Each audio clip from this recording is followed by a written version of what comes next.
Hari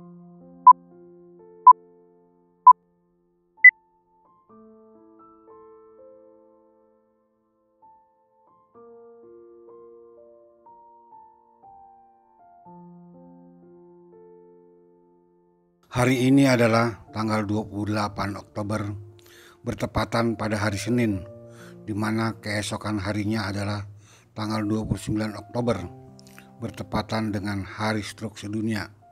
Insya Allah saya akan mencapai Monas. Kemarin malam saya tiba di Masjid Nur Saadah, Kedung Waringin, Cikarang Timur, sekitar jam 24 tengah malam. Tidur dan kemudian pada subuhnya sekitar jam 5 saya mulai jalan kembali. Selama perjalanan Kedung Waringin hingga Cikarang, saya ditemani oleh Bang Eko Prasetyo dari Cahaya Foundation. Di Cikarang kami singgah di rumah kakak saya untuk istirahat kurang lebih 2 jam. Di Cikarang bergabung Bang Taro dan Neng Mary menemani saya berjalan hingga Kota Bekasi. Bang Taro dan Neng Mary juga dari Yayasan Kesehatan Cahaya Foundation. Di perbatasan Kabupaten dan Kota Bekasi, kami disambut oleh teman-teman alumni SMP Negeri dan SMA Negeri 1 Kota Bekasi. Kami sampai di Kota Bekasi sekitar jam 19 dan disambut oleh adik-adik saya di warung soto Juanda milik adik saya. Kemudian dilanjutkan makan malam bersama dengan teman-teman alumni SMP dan SMA Negeri 1 Kota Bekasi. Malam ini saya menginap di Hotel Bunga Karang, Kota Bekasi. Pada kesempatan mengenang Longmat ini, saya akan membaca tulisan yang saya tulis sendiri pada tanggal 17 Oktober 2019, yaitu 8 hari sebelum saya mulai jalan Bandung Jakarta tanggal 25 Oktobernya. Judulnya adalah 3 bulan pertama yang menentukan. 3 bulan pertama yang menentukan oleh Komarudin Rahmat. Tanggal 16 September 2012, saya terserang stroke ketika umur saya 58 tahun dengan diagnosa hemoragik atau pecah pembuluh darah.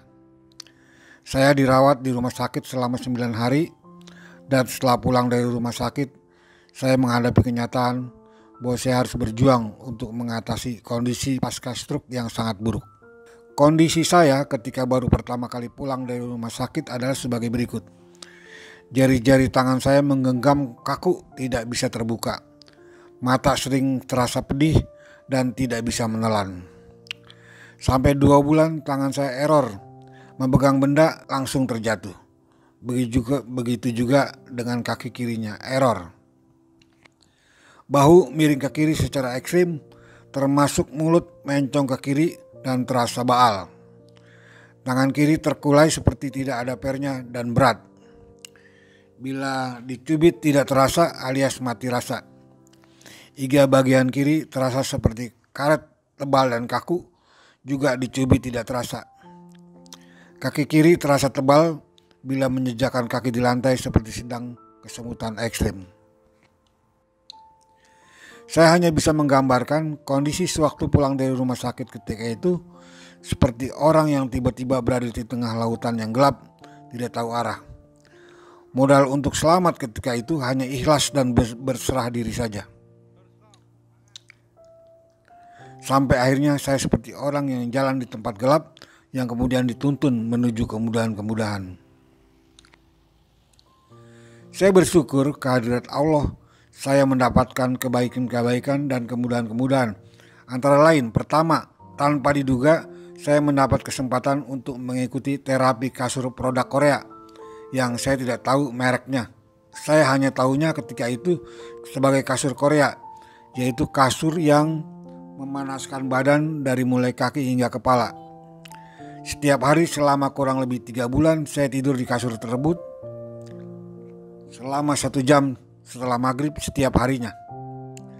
Setelah saya lepas pun dari kasur Korea, saya melanjutkan memanaskan badan saya dengan menggosok-gosokkan di bagian bermasalah dengan minyak ganda pura sampai akhirnya saya berhenti sendiri. Kedua, ternyata ada tempat di mana saya bisa berjalan dengan bertelanjang kaki. Saya berjalan bolak-balik. Jalan itu adalah jalan yang rusak. Saya berjalan bolak-balik seperti orang gila, pagi, siang, sore. Hasilnya setelah 3 bulan terjadi perubahan signifikan. Antara lain jari-jari saya bisa terbuka, kaki saya semakin kuat, meskipun jalan masih diseret dan keseimbangan masih terganggu.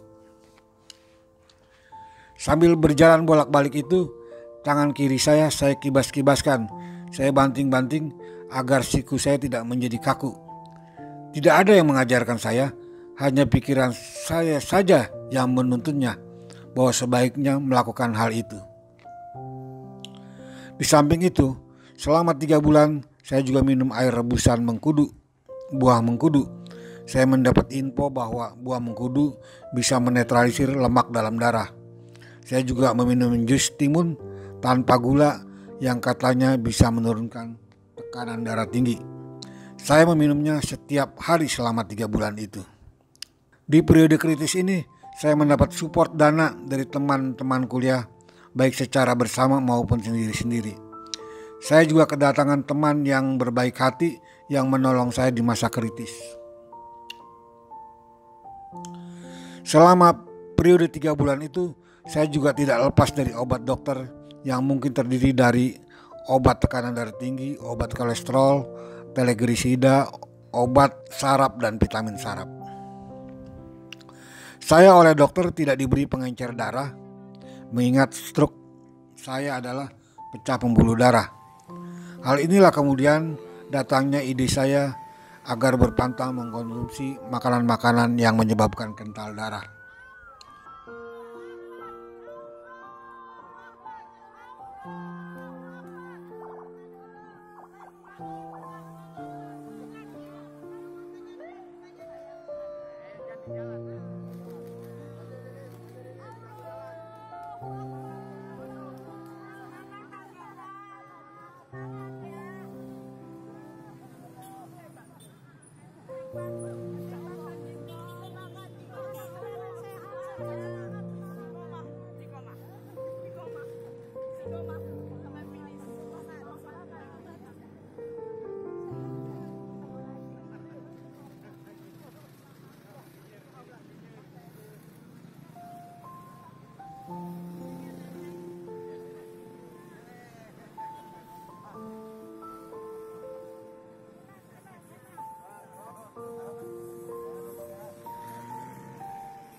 Tapi sekarang ini banyak info-info yang diduga fata morgana tentang pengobatan stroke, yaitu dari mulai testimoni-testimoni untuk kepentingan penawaran produk sampai kepada hilangnya etika profesi oknum-oknum dokter tertentu.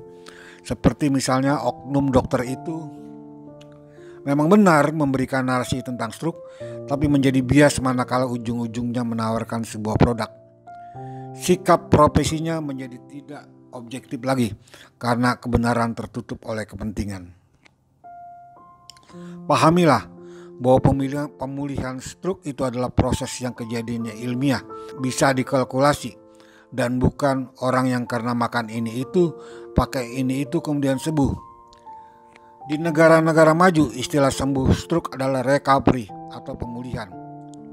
Karena sesungguhnya stroke itu sudah sembuh setelah ditangani dari rumah sakit. Tahap berikutnya setelah keluar dari rumah sakit disebutnya pasca stroke. Inilah yang ingin dipulihkan, bukan disembuhkan.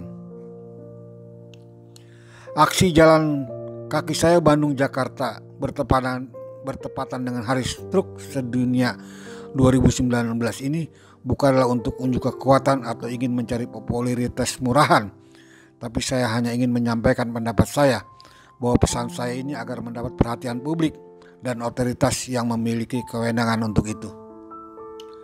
Kota Bekasi, 17 Oktober 2019. Komarudin Rahmat.